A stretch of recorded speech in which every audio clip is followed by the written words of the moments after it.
And good evening, everybody, and welcome once again to Going nuCLEar, presented by Buzz Sports CLE.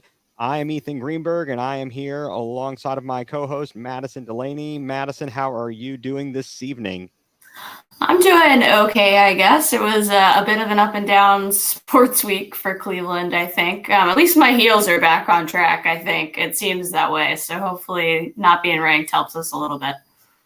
Yeah, the good thing is it's early in college basketball season. We are going to have a lot to talk about as we move throughout the winter here and head toward March Madness. I know that the Tar Heels will be taking on the Buckeyes this weekend on CBS, so you could start watching that at 3. Miss the beginning of the Browns game, which starts at 4:30, and you won't really miss anything. Did you see how cheap the tickets are for the game on Sunday? People trying to resell them. That's crazy. If I were there, I might have to consider going just because it's so cheap. Is it? I have not seen that. Yeah, I can imagine. On a normal, I think, holiday, we would try to maybe be up in Ohio and try to go to a game. But I imagine it might be a little cold this weekend, so I don't know that I would want to. Yeah, I hear you. I hear you on that one. And so, folks, I want to thank you all for tuning in. Again, this is Going nuCLEar, episode 8, full-blown coverage of the land. You can follow me on Twitter at egreen4325. You can follow Madison on Twitter at madtravels24. Follow the show at Going nuCLEar CLE. Remember to subscribe, tell your friends to watch the show on YouTube, share it, etc. And during the show, please feel free to send us your comments as we discuss different topics. We'd love to have you join in the banter here, as we've always got lots of interesting things to discuss here. So first things first, yeah, we got to get to it. Let's talk about the Browns, okay? The Clowns. That was yet again another head scratching plays, ridiculous game in the jungle in Cincinnati against Joe Burrow this past Sunday. They lose 23-10. And I think it's not so much that they are losing these games. It's the way that they manage to lose these games and the dumb things that happen that leave you just it's baffling. I mean, what are your thoughts about just, in general, the game on Sunday, and we've got Baltimore coming up on Saturday. Yeah, I mean, I think against the Bengals, the defense played for the most part. I mean, towards the end, obviously, they kind of let it get away a little bit. There were a couple plays where there was just terrible effort, which we've seen throughout. But for the most part, like, the defense played well enough, and the offense just couldn't get it going at all. I think Watson looked better this week for the most part, but we still couldn't quite figure it out. Obviously, we got him his first touchdown, so hopefully that's a sign of things to come. But I mean, it's kind of been like the trend of the season a bit. Like, there's always at least one side of the ball that doesn't hold up their end of the bargain, and the other side gets frustrated, and they're like, okay, well, if you guys can't do anything, then we're just going to give half effort on, plays. And that's kind of what we saw. I mean, like, the running, I can't remember who the Bengals handed the ball off to, but where Clowney just gave up completely and wasn't down. Yeah. And you're just like, you're just like that one bothers me, I think, more than the flea flicker bothered me.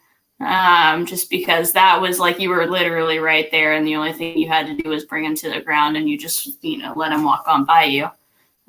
So yeah, I mean, I think that's been kind of the story of the season. You've always got one side of the ball that's not there, and we can't put a complete game together, and that's kind of how it goes. Right. And I'm going to come back to that, just in that point there, talking about not being able to get a complete game out of this team. We come out, we had to kick off. The defense plays well. They get Burrow off the field quickly. We're moving the ball downfield. We get into a 3rd and 1, 4th and 1 situation. And, well, first of all, one thing that they're not talking about, I mean, we've got the 4th and 1 play, but I'll come back to this in a moment, is about how we ended up in the 4th and 1 situation.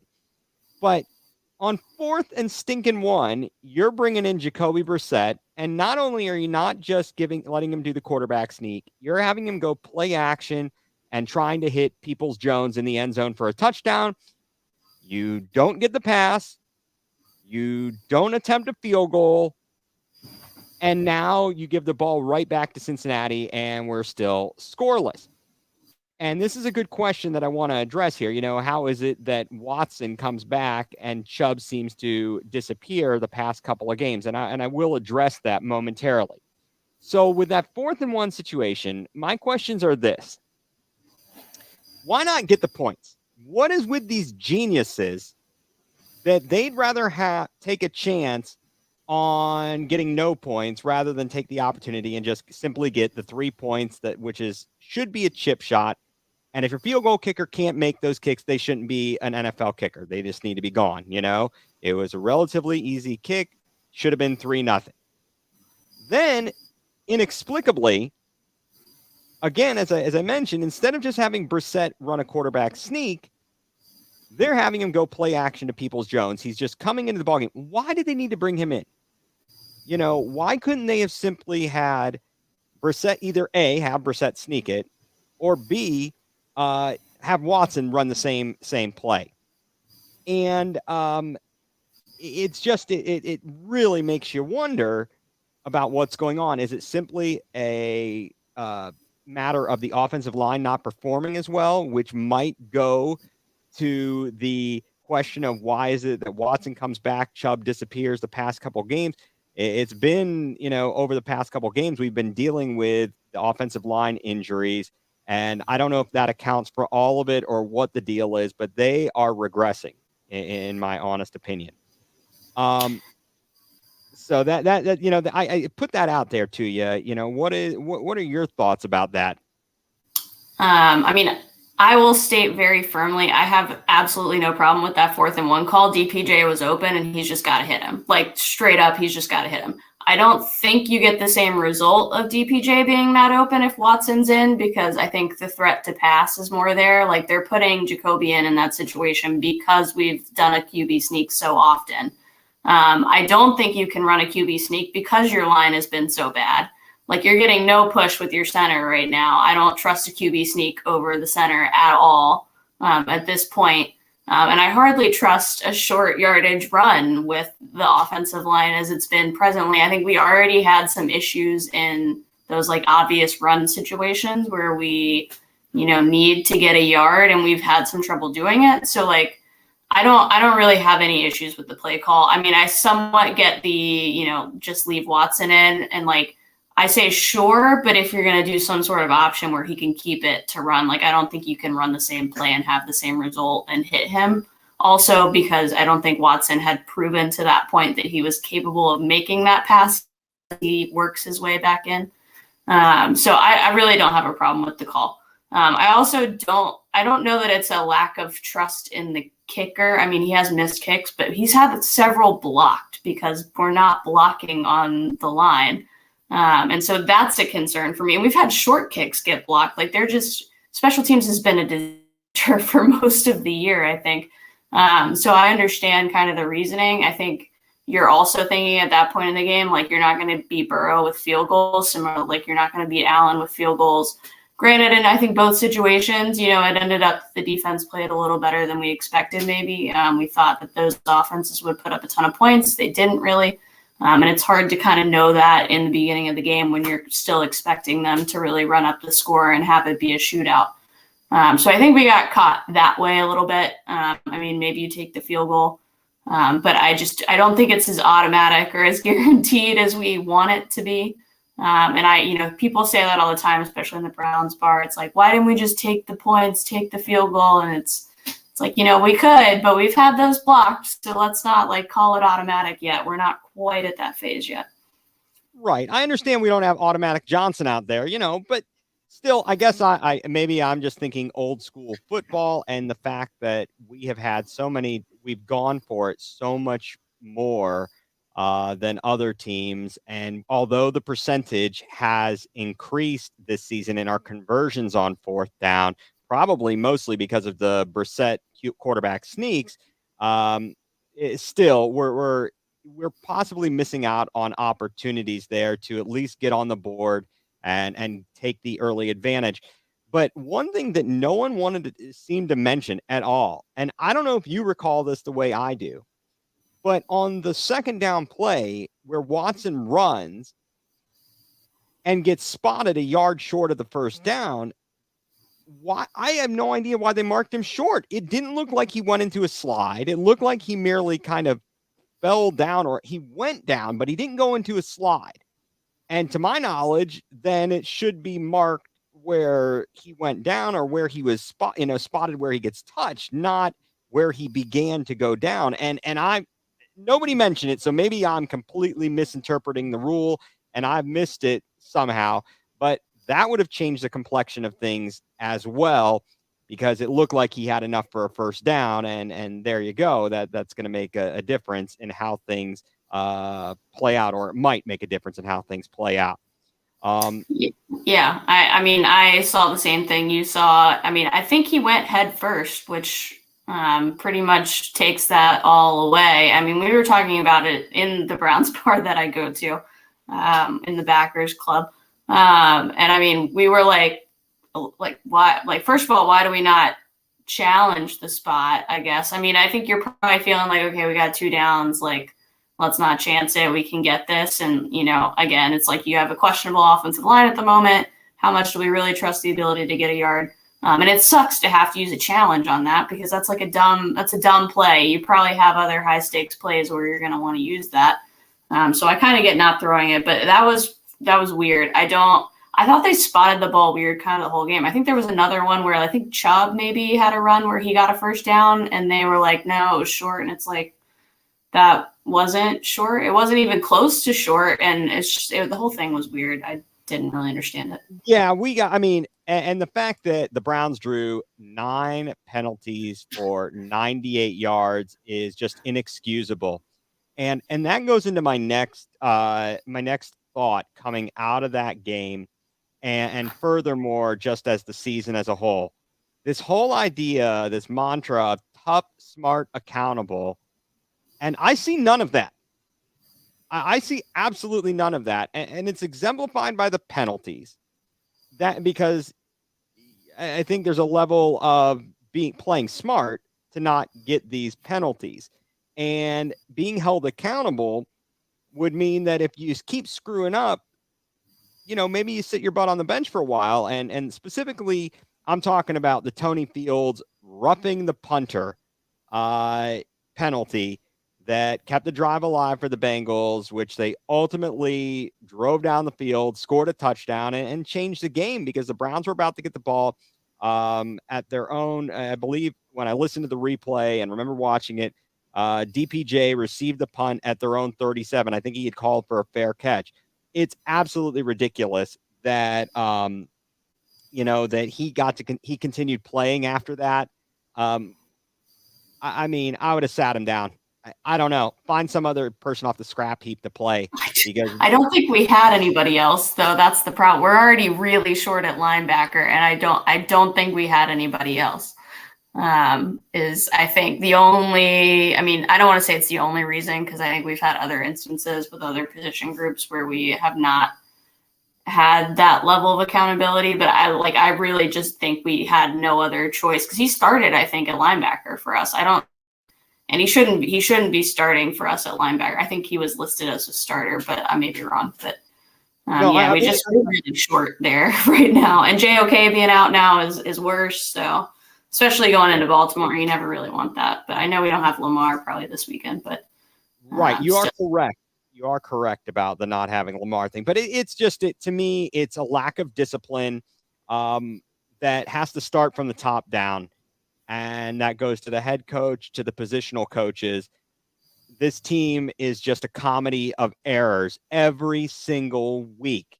They manage to screw something up. Like you said, they can't play complementary football in the 3 phases: the offense, the defense, the special teams. One picks up their game, the other one drops off. It's absolutely crazy. The fact that the defensive backs continue to screw up, or and I say the defensive backs, I mean the defensive backfield. The fact that you got Grant Delpit Delpit fighting on the flea flicker and get completely toasted, and how it was Steve Irwin. Was that the crocodile hunter guy? Oh no, somebody else. Irwin catching a touchdown who never heard of, wide ass open. That's just crazy. And I mean, it does go to say, as Factory of Sadness points out there. I mean, seems like we're going to be we constantly are pretenders, not contenders. But I find that to be a not a smart play by Delpit. Was he held accountable, or are we too thin to not have him out on the field? He seems like a bust to me, in my honest opinion. Yeah, I don't know that I fully agree that he's an absolute bust. I think he's been playing better lately. That was not a great play, but I think for the most part lately, especially I think in the past game, and even in the run game, I mean, defensively, we've stepped up and stopped the run more than we had, in the early part of the season. So I don't know that I necessarily agree. Personally, I think a lot of it is just they don't like the scheme. They don't like the coach, and the defensive coordinator. They don't like Joe Woods. And I think it's showing on the field in, one, their effort level, and two, their knowledge of, one, where they're supposed to be. I think Woods went on and said, we just got caught. Like, he didn't even really seem too terribly upset about it. Like, they caught us with the right play at the right time, which is not great.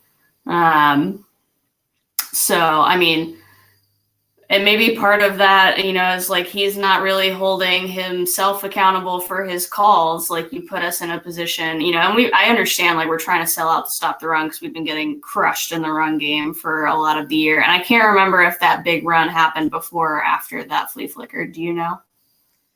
I don't recall when. I don't know that the big run had occurred before that. I mean, it was.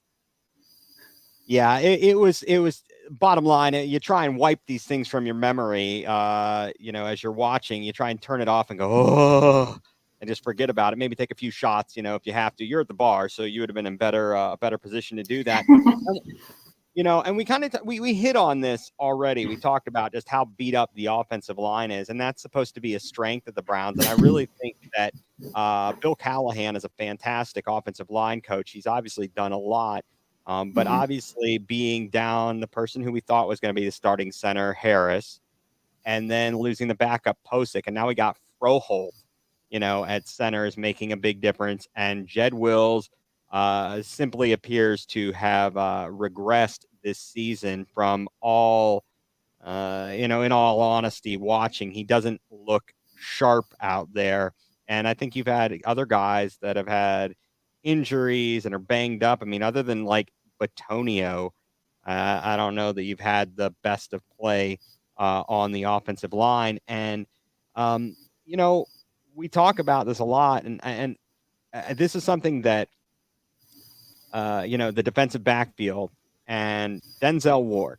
So the first thing I want to say is I didn't even know who this guy was until today, but Jeff Howard, the passing game coordinator / defensive backs coach, he was in a press conference, and this chucklehead made some comments that are just crazy, talking about, well, we expected them to have all three receivers, and then they only had the one, and we didn't know if they were going to come back in the game, and blah blah. Sounds to me like you're not adapting to the situation as it goes along. Isn't that your stinking job? Or shouldn't Stefanski have said, hey, jackass, the only starting receiver on the field is Jamar Chase. Let's give Ward some help. Dude catches, 15 for 119. Granted, Donovan Peoples-Jones had a good game for the Browns, but come on, man. How are we going to let that guy beat us when they don't even have the other dudes on the field? Yeah, that was a really concerning and telling, without meaning to be telling, comment, I think. And you've heard it from players kind of throughout the year, right? Like, we're not making enough adjustments. We don't know what we're doing out there. Like, those types of situations, like Miles has called out this defensive coaching staff multiple times, even, into last year, I think maybe even the year before, specifically about not making adjustments. And that was one of the things that you're just kind of like, okay, well, I mean, I know like Ward held his own against him last year, but this is a different Ward that we're seeing this year. It's not the same Ward, and we can get into why that is and if there's a real reason for it. Is it just because he got paid and now he's kind of just taking it easy? Is he not really that good? Like in my opinion, he has the talent. He shut down Jamar Chase before, so he ability, but like it's just for whatever reason we just cannot draw it out of guys right now on that side of the ball, especially, but also on the offense a bit, but mostly on the defense, I think. So it's definitely like a real red flag. And I mean, maybe they're seeing the writing on the wall. And if you are, that's a really terrible thing to put out on tape for public consumption, because I don't know that I would hire a guy that said that out loud. And I think that's been part of the reason, right, why they haven't gotten rid of, Joe Woods, is because, like, who do you promote? Like, you're not promoting that guy, right? Like, you're not promoting the guy that just put that out into the ether. Like, oh, well, we didn't make adjustments because we didn't know what would happen beyond that. And it's like, okay, then not you. Absolutely. For sure. Yeah, absolutely. Good point. That's a very good point, because I hadn't thought about that, because I didn't really I was more focused on just get rid of Joe Woods. I didn't even think about the fact that we got a bunch of morons underneath him. But that's a whole problem there. Who approved hiring these clowns? Who approved hiring these guys? That's crazy. And then let's talk about the other elephant in the room, the other moron, Mike Prefer. What in the world is Jerome Ford still doing returning kickoffs? Take a knee. Let the ball go through the end zone. You are not that fast. You are not that shifty. The chance of you breaking it is about 0. And so you're giving the team terrible field position to start. I would have yanked him. Just yank him, because he clearly is not doing what you need him to do and not putting the team in the best position to be successful. Yeah, I mean, I don't really feel like he's taking out any super questionable ones. Like, most of the ones he takes out are right on the goal line, so I don't really have a problem with that. Plus, like, early in the season, he did break a couple for, like, some good, like, decent gains up to, like, the 40.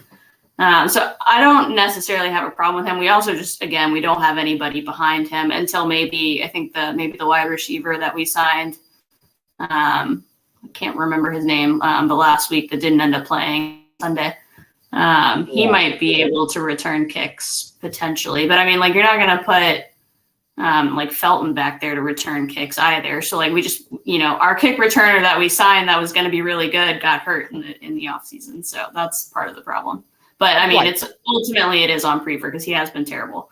So I don't want to give him an entire pass, but I don't really have a problem with Ford taking kicks out, because I don't think he's making too many questionable decisions.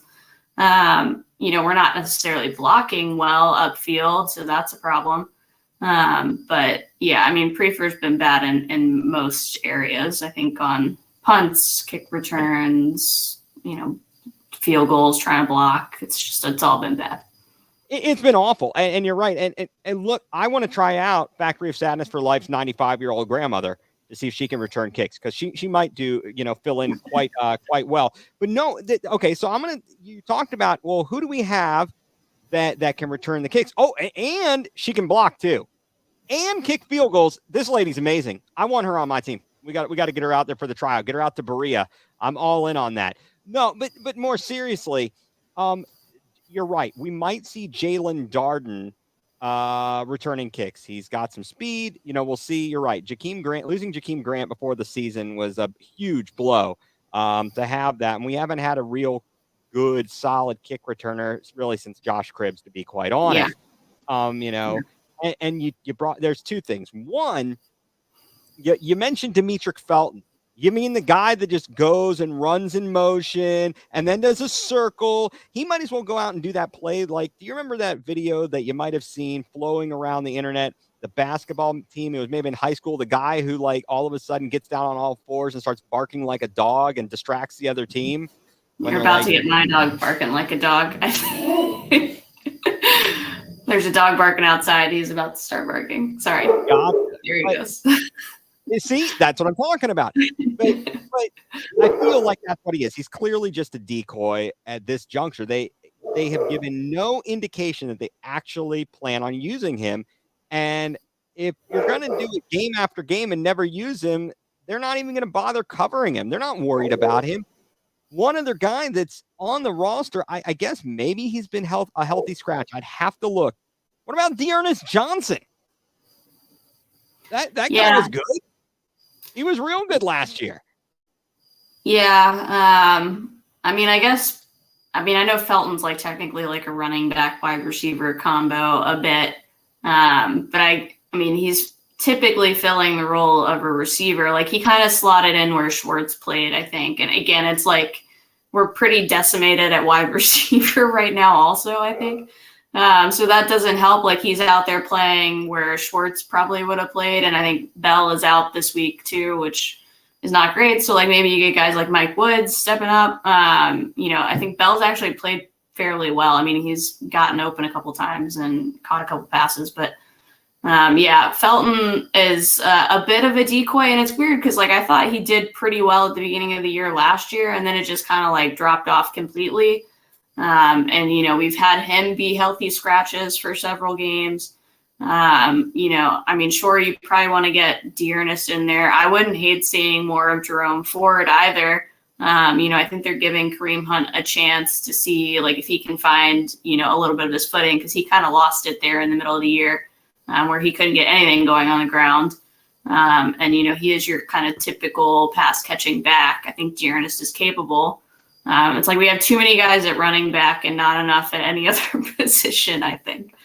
It's a bit of a struggle. You're 100% on. And I guess to that point, do they have a blind spot when it comes to drafting players, wide receivers?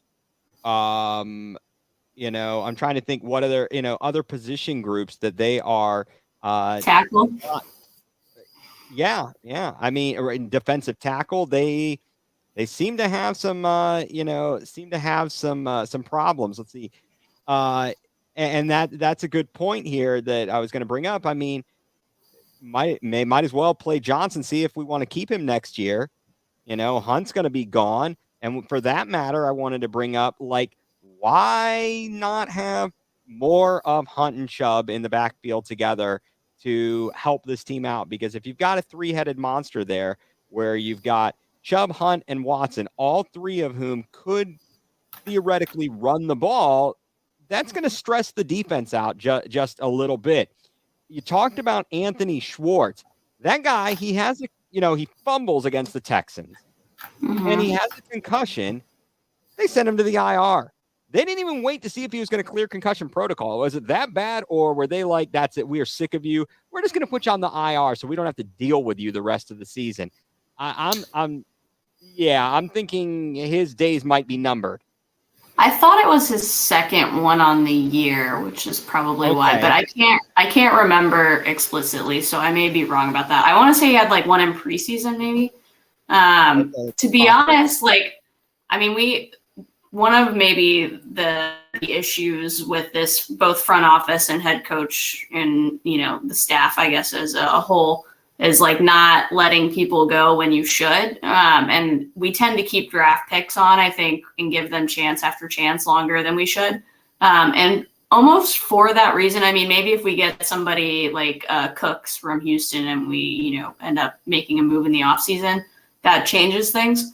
But I kind of think they'll end up giving him a shot with Watson to see what he's like, with better quarterback play. Because, I mean, I don't cut film. I don't watch film to that extent. But I know that there are people who have said, like, Schwartz has been open, but too far downfield for Brissett to get him the ball in situations because he had so much separation. And so, like, I do think that they'll probably look at that and say, okay, we need to give this guy, like, one more chance, if only because that's what they tend to do. And, he's a pretty decently high draft pick and they tend to keep those guys especially longer. Do I think they should? Not really. I don't think you're going to lose too much by not keeping him around. But I can see a world in which they keep him, I guess, even though I don't know that I'd agree. All right. So you talk about players getting kept, and we talked about them getting paid, and so on and so forth. So not much of that is bound to change if you keep the same regime in charge. So here's my question to you. We've done this before, and I want to go through. I've got a list of 5 people here, and I want to know, like, let's say we're not going to make the playoffs. Okay, what Yeah. changes? Let's assume that Stefanski is going to be back next season, or not. What changes, if any, would you make? Andrew Barry, has he earned his keep for another season? Has he Yeah, drafted? I think you keep him. It's one of those situations where I guess like people have maybe looked better in like year one. Like I don't necessarily dislike any of his draft picks. Like granted, like Perion has been a little bit up and down, but that's more off-field stuff.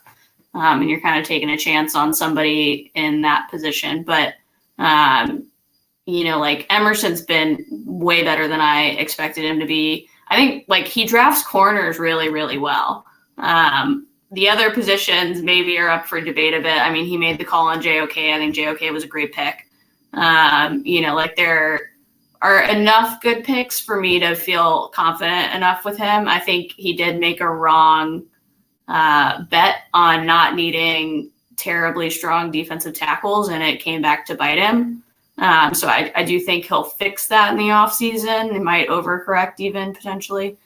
But for the most part, I'm okay with Barry, and I think he should stay, and I think he's earned that chance to stay. And we'll see how creative he can get with the draft without some first-round picks coming up. All right. How about chief strategist Paul DePodesta? Yeah, I like analytics, so I'm okay. I'm okay with DePodesta. I don't really have too many issues with him. I mean, I think he's involved, but he's not overly involved, it seems. So I think that's okay by me. I'm not really concerned about him. Okay. So I went with the assumption that if you're going to keep Barry and DePodesta, Stefanski's going to at least get one more. He would stick around and get a full season of Deshaun Watson. Is the jury out? Have we seen enough to know whether or not to keep Joe Woods and Mike Priefer? Yeah, I think you've definitely seen enough to not keep either of them. I think it's pretty clear that, Priefer's never really had moments where special teams has been like the star. I mean, the defense has had moments, maybe like the back half of like 2020, flashed a bit, but not consistently enough. And there's always been the same problem where we start off the year pretty poorly. We play okay. Like he's great at game planning, like the Ravens and the Bengals, and like that's kind of it. And that's like not good enough. It's not going to get you to the playoffs. And obviously the players don't believe in him anymore. So like it depends on who you can get. I mean, you have to make, and Kevin probably is well aware of this, like you have to make the right hire. And I did see something interesting today. Like, does Kevin get to make the decision on who he hires? And if so, that tells you where he stands. And if not, that also tells you where he stands. What do you think? Do you think he'll get a choice? Well, you know what? I think that goes back to, like we talked about it, the Paul DePodesta thing.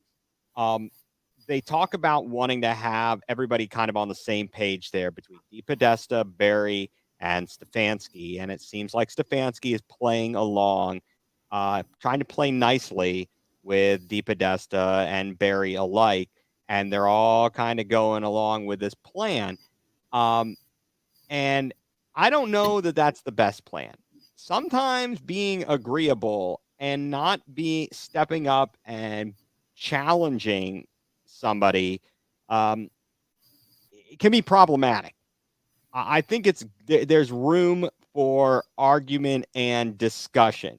It doesn't have to be, straight out, hey, look, I'm going to buck the trend. I'm not listening to you. I'm not calling this. This is not who I'm going to have on the field, so on and so forth.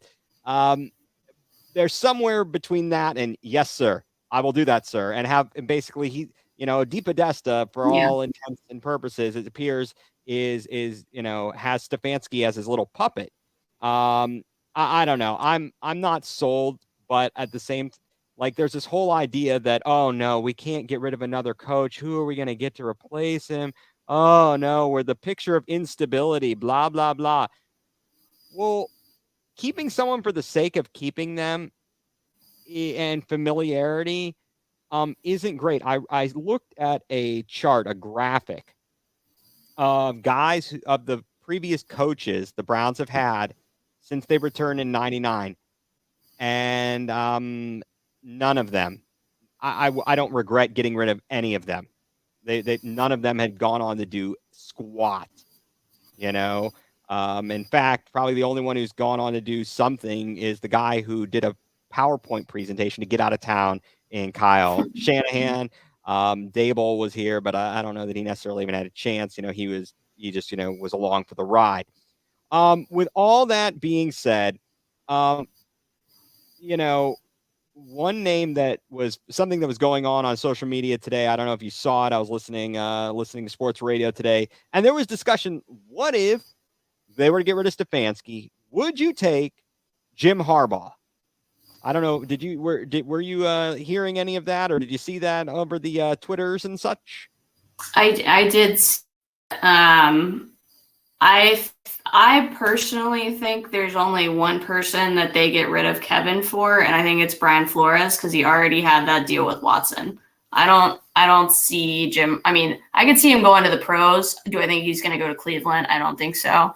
Although it would be fun to get a little brother rivalry going, I guess. But I think pretty strongly that Flores would be the guy if they're going to hire somebody other than Kevin. And then the question is, do you hire him as your DC and then put Kevin in a really awkward position, knowing all of that, and then, any misstep, you get fired and replaced, and he's the interim at that point. So it's going to be an interesting off season, I think, unfortunately, which we're sadly accustomed to, but this time with no first round draft pick to look forward to. But yeah, we'll see how Jim Harbaugh does in the playoff, and maybe that'll sway him. I think people think if he wins, he won't go. I think he would probably be more likely to go if he wins, because then he did what he wanted to do there. But exactly, I don't like the guy as a person, but I don't know. Now let's see who is. So yeah, we get stupid Fansky out of there.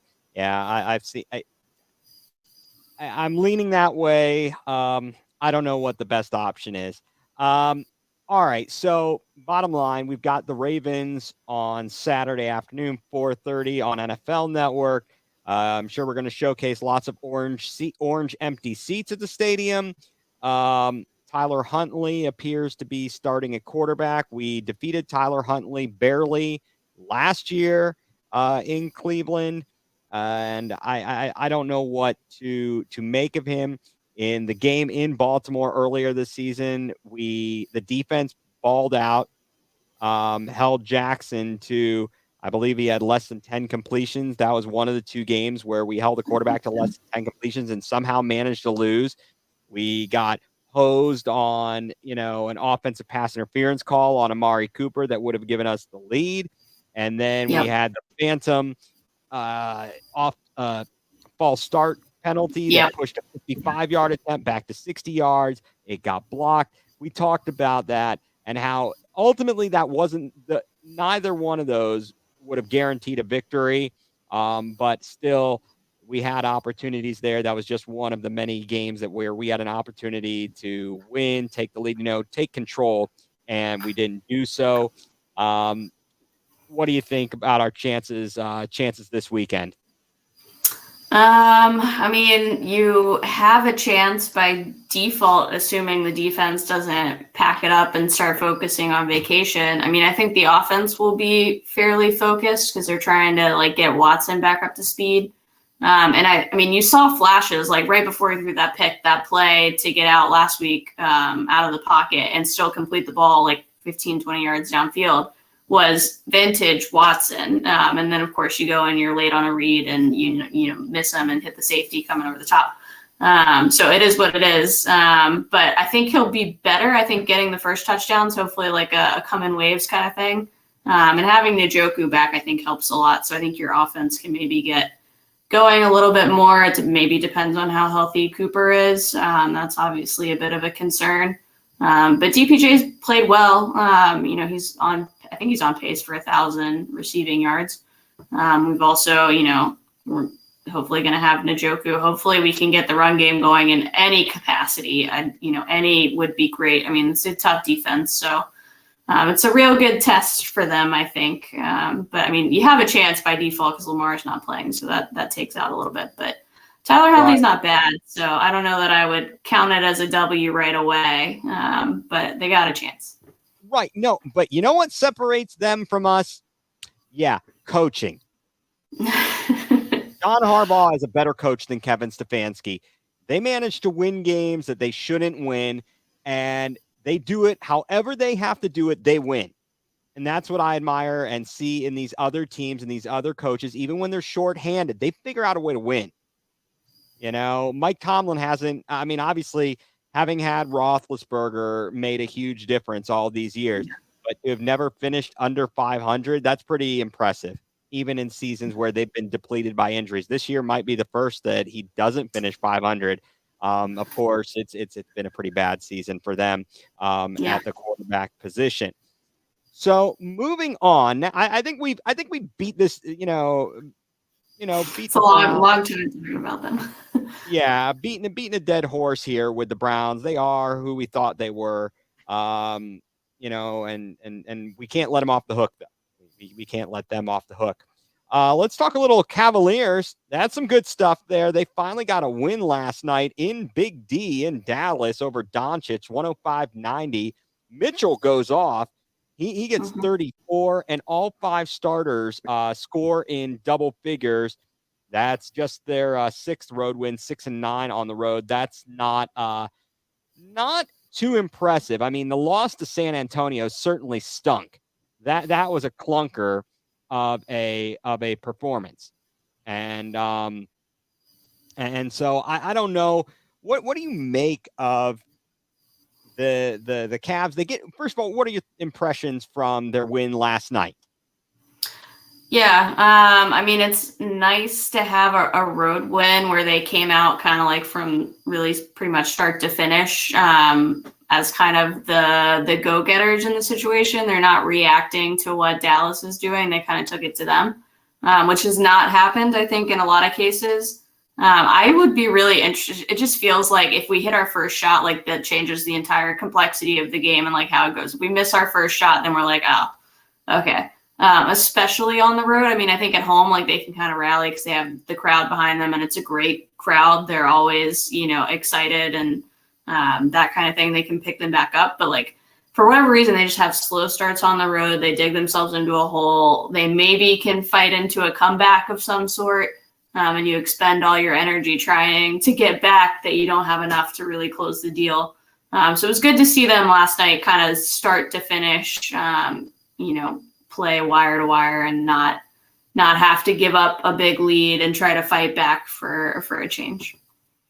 Yeah, absolutely. That was good to see, but there's still an issue here, and I don't know how they're going to address it. You got all 5 starters in double figures. You only get 13 points off the bench. You get Levert, who comes up with 11. He's been playing better as of late. Okoro, he comes up with 2 points.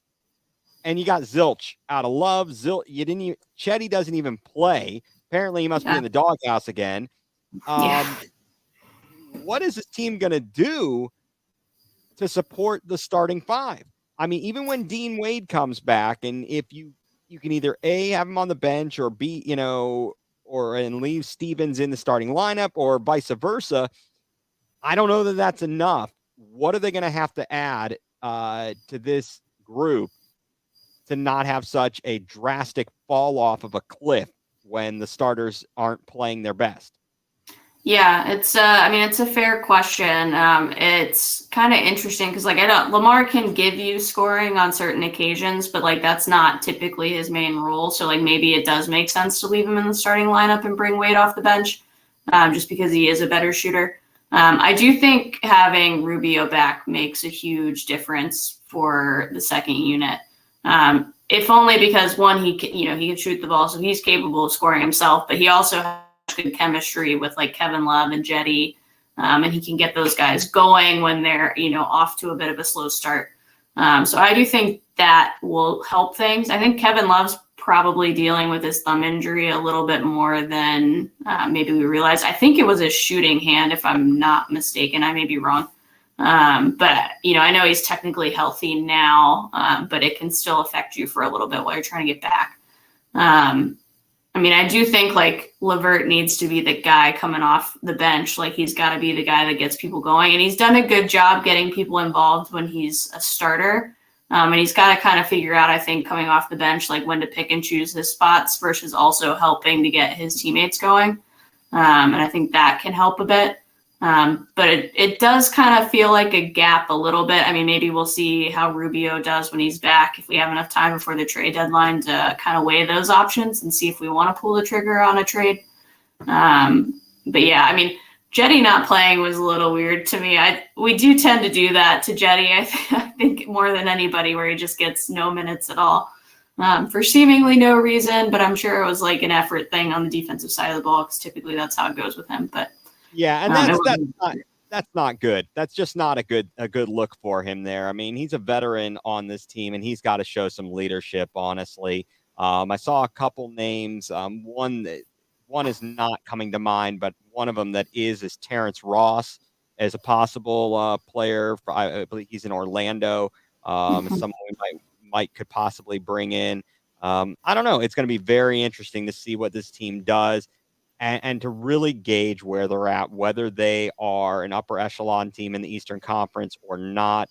They've really got to play more consistently. The late game disasters, like against Sacramento last Friday night, you're winning 95-87 with 4:50 to go, and Sacramento closes on a 19-0 run. And as Shaq called them, the Sacramento Queens, a 19-0 run, really? Yeah. Really, a 19-0 run? You got to be kidding me. You just got to be kidding me. I think you need to, really need to turn it around. And these guys, they need to do, again, I don't think it just starts at the game. I think that it has to start outside of the game time. It's got to start during the practice sessions. That is really where you are. We're talking about practice. Right. Yes. So that's what I wanted to get to, is that we're talking about practice here, folks. No, you really have to be ready for these game situations. And I saw Sacramento. Did you see after the game, these jackalopes, they handed out their chain for defensive player of the game. I'm like, come on, man. All these people are copycats. I'm not down with that. Not down with that. But Cavs back in action tomorrow night, taking on the Pacers. The Pacers just finished a 4-game homestand, 2-2 overall. Not totally impressive. 15-14 overall record, 6-8 away from home. So we'll see what's in store for the Cavs. If nothing else, it's entertaining. It's frustrating, but at least there's a chance that it might be entertaining, and you feel like there is more. There's a higher ceiling for the Cavs than watching the Browns per se at this point. Yeah, no, there definitely is. I was looking, I hadn't looked at the standings in a little bit. So I was kind of just taking a peek. And it's, your typical at the top. Obviously, I think the Cavs are third. But some of the other teams that had jumped out to pretty solid early starts have really kind of started to fall off a bit. And so it's encouraging because you haven't really seen that from the Cavs. Obviously, their road record isn't really where you would want it to be. But they're kind of learning through it. I think the home record's been unbelievable, so that's great. Outside of that Sacramento game, of course. But that's balanced it out a bit. So, I'm pretty encouraged with where they are. I think they get better when Rubio gets back, and it sounds like he's pretty close. I think he got cleared for 5-on-5 full court, so that's good. Hopefully after the holidays he's back, and that gives the bench a bit of a boost that they need. And who knows when we'll see Dylan Windler. That's like my number one question is like, when is he ever going to play again? Like, what is the deal? He's just always in street clothes. He's never in uniform, but hey, yeah, it is somehow I don't think his NBA career is really ever going to get started. It might have stalled out before it's going to go anywhere. So we got the Cavs to look forward to at least going forward here, and they'll carry us through the spring, and then we'll be waiting for the Guardians to come back. And just minor Guardians news. We had the good news last week picking up Josh Bell. Emmanuel Clase, he received the Mariano Rivera American League Reliever of the Year award. Another impressive performance by a guy who you didn't necessarily anticipate doing that to start the season. So, I mean, more positive stuff out of the Guardians organization for a team that was expected potentially to lose 100 games last season. That's just crazy what they've gotten out of those guys. I don't know what they're doing though. Like this whole thing with the catcher situation. We wanted Sean Murphy, was all the news reports out of Oakland, and apparently they wanted too much for him. So who do we get? Free agent Mike Zunino from the Rays. Guy played 36 games last season due to he had thoracic outlet syndrome in his left shoulder. That's his non-dominant, non-throwing shoulder. That thoracic outlet syndrome, that can be quite painful. That's not an easy one to necessarily recover from. And he's got a career 200 batting average. So, yeah. Don't know about that move, but it is what it is right now. You're not going to have, it's hard to find a good hitting catcher, I guess, these days. But on the positive side, we did trade Owen Miller to the Brewers for a player to be named later and cash considerations. Yeah, I'm not going to lose any sleep over losing Owen Miller. So let's do some fun things here. We got some fun. I like to try and come up with some fun things here to discuss. So the first thing I wanted to ask you about, because I don't know about you, I watch a lot of TV, and I see some terrible commercials that are just cringeworthy. And so I wanted to know I've got a list here of 5 terrible commercials that would be like, if I were an actor, would I want, or someone marketing, would I want to be doing these commercials? You tell me. I don't know if we want to rank them or just tell me if you do them or not. So the first one I've got is just one that cracks me up and at the same time is cringeworthy. The Lumi deodorant ad. The person talking about, well, you can use it all over, but specifically they're talking about having crotch odor. And I'm like, what? I'm like, who's smelling your crotch? Are there dogs sniffing? Are there dogs coming around you and sniffing your crotch? Guys, gals, I don't know what's going on there, but that sounds like a problem to me. And I don't know that I want to be the spokesperson for hey, I got a smelly crotch. Yeah, I don't think that's the one I would pick if I had to star in one, I guess. Yeah, I can imagine you get some decent questions when you're out on dates or whatever. I'm sure people are like, oh, hey, I saw you in that. Was that you? And you're like, no, it wasn't me. Absolutely not. Exactly. Can you imagine if you were in one of the commercials for an STD drug? They're like, hey, I know you. You're the person with the STD. All right. Yeah. Way to go. That was a good job on the acting there. That's acting, right? I mean, that to me seems cringeworthy to be like, hey, how'd you get your start? Well, I did an advertisement for herpes. Fantastic. How about diarrhea commercials? The Pepto-Bismol. I don't know, man. The person who has to do that, how'd you put that on your resume? Hey, I got my start. I was the guy. That's practically a TikTok dance now, though. I think the Pepto-Bismol thing where you hold your stomach. Didn't they used to do a little dance on their commercial? You could go viral at this point. Yeah, I think so. And then for guys, I don't know. I don't know if I'd be want to be the person who has to advertise about having ED and having to use the little blue pill. I don't know. Maybe I have to be more confident in myself to do that kind of thing. And along those lines, how'd you like to be the person who does a commercial about a spokesperson for someone who's wearing Depends undergarments because of their incontinence? Yeah, I mean, of all the ones, I feel like that's the one I would be like most okay with, maybe. Right? Sadly. Well, because you feel like that's a fact of life. Like Yeah. you're older, these things happen, and these things happen here.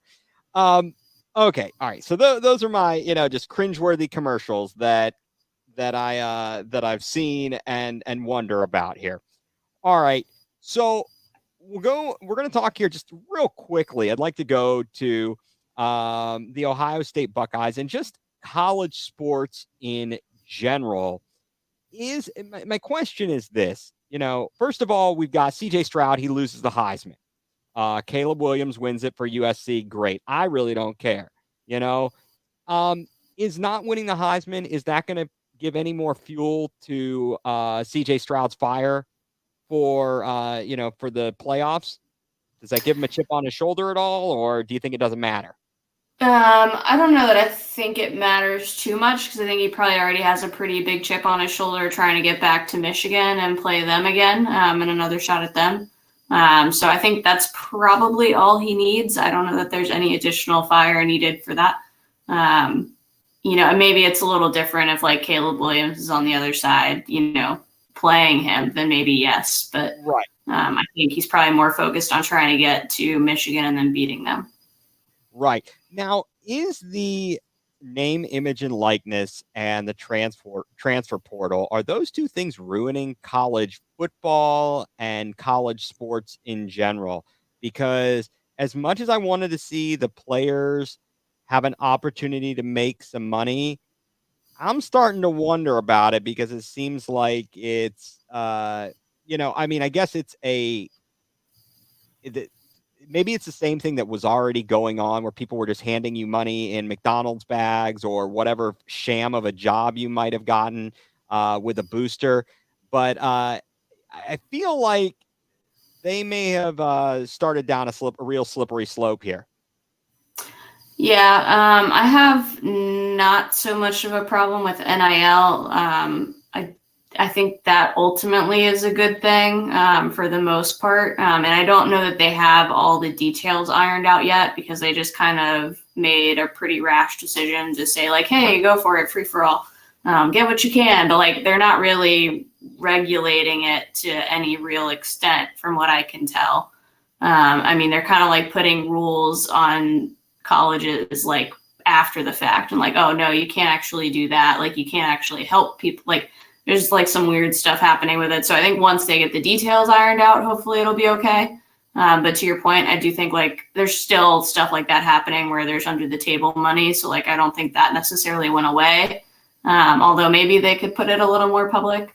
The transfer portal though I don't love, just because I think I am a little old school and it's like you're running from situations where you're not getting enough playing time, but you're not putting in the work to get the playing time. And that's not necessarily true in all cases, but I mean, when there's whatever the number is, there's like thousands of people in the transfer portal right now. That's more often the case than it's not, I think. Like if you're in a bad situation or you're homesick, like those are different, but that's I think not the overwhelming majority of the transfers that happen. Right. And it's like I did see something where it's like you're kind of like recruiting your kid over and over again. Whereas before it'd be like, okay, you recruit the kid, you get them there, like you're pretty much feeling like you got them for 3 years if they're going to the league, 4 years if they're, not, or, whatever. And now you're like, okay, after your freshman year, I got to go put more effort into keeping you than I do maybe even trying to get a new kid. So it's interesting. It certainly is. It's definitely changed the way that, how the game is shaping up.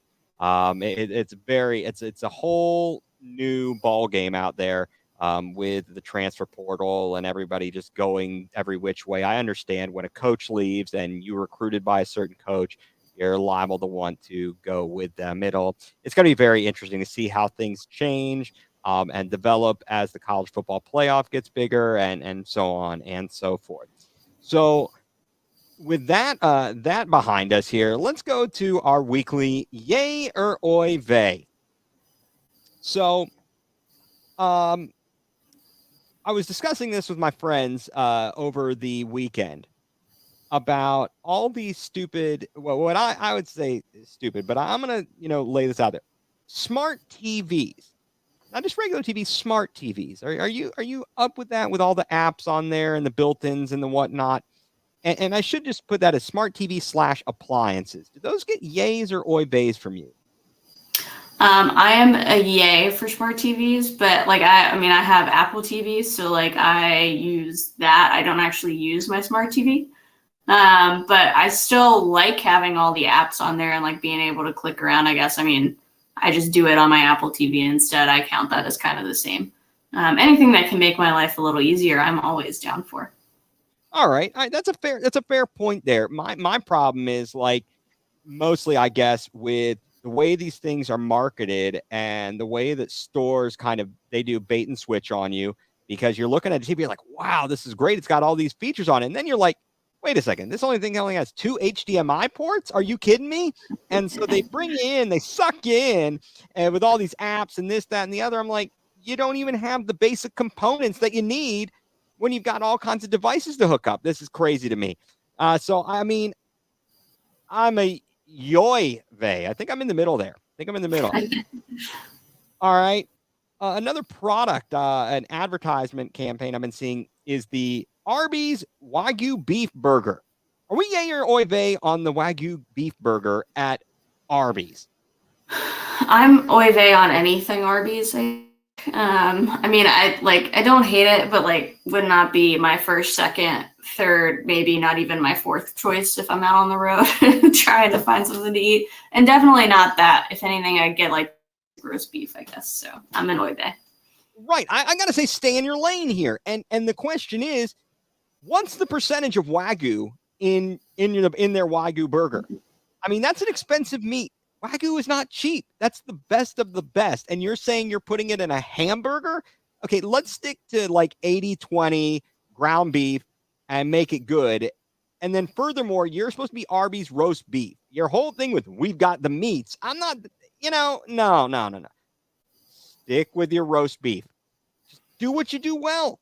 There's no need to expand and go crazy with all these other products and so on and so forth. Chicken and turkey and brisket, and just make roast beef. Your Arby's roast beef. I want to see the big hat with the yellow lights. Roast beef. Okay, enough with that, Arby's. And the curly fries. They do have good curly fries, I will say. Oh yeah, that's a good point.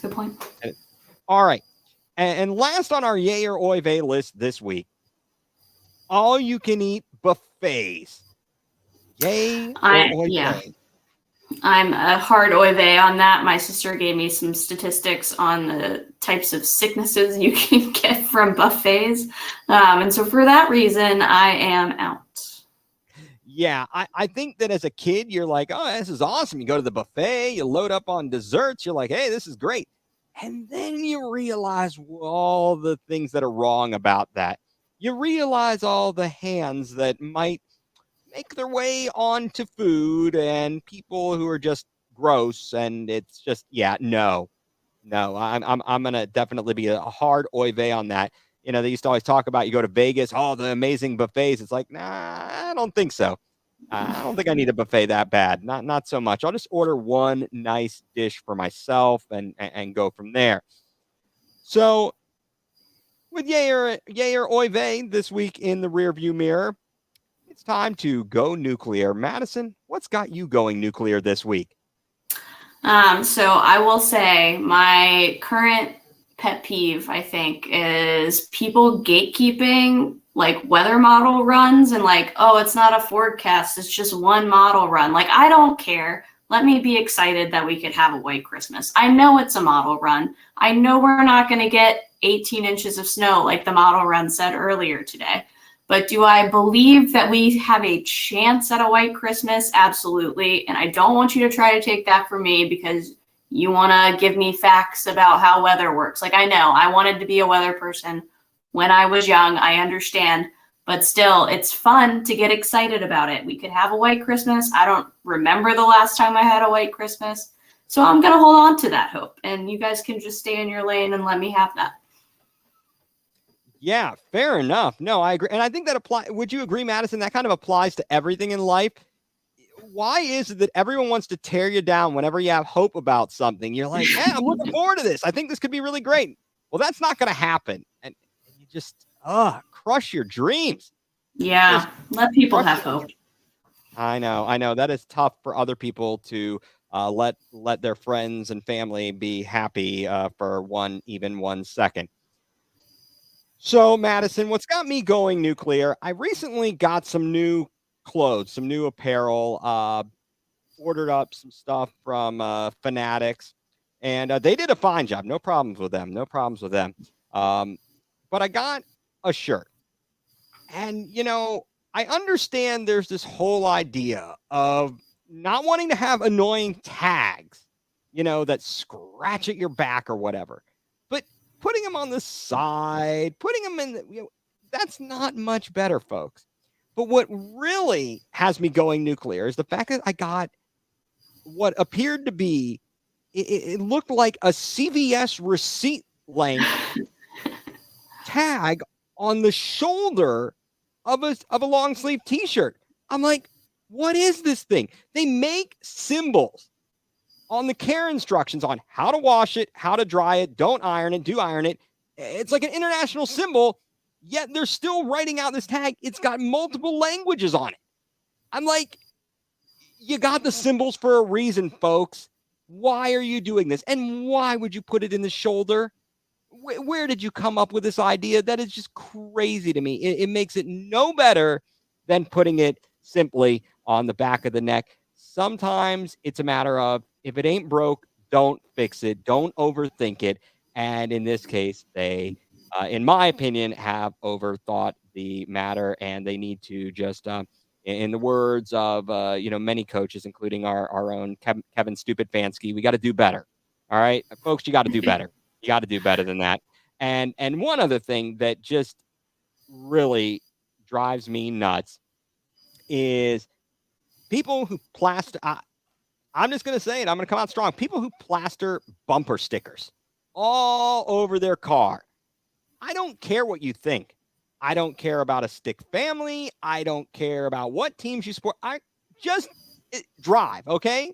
Quit decorating your car. And those things are a pain in the butt to get off too, huh? Why don't you think about that when you're over there putting on this bumper sticker about this cause and that cause and the other? At least maybe go with a magnet.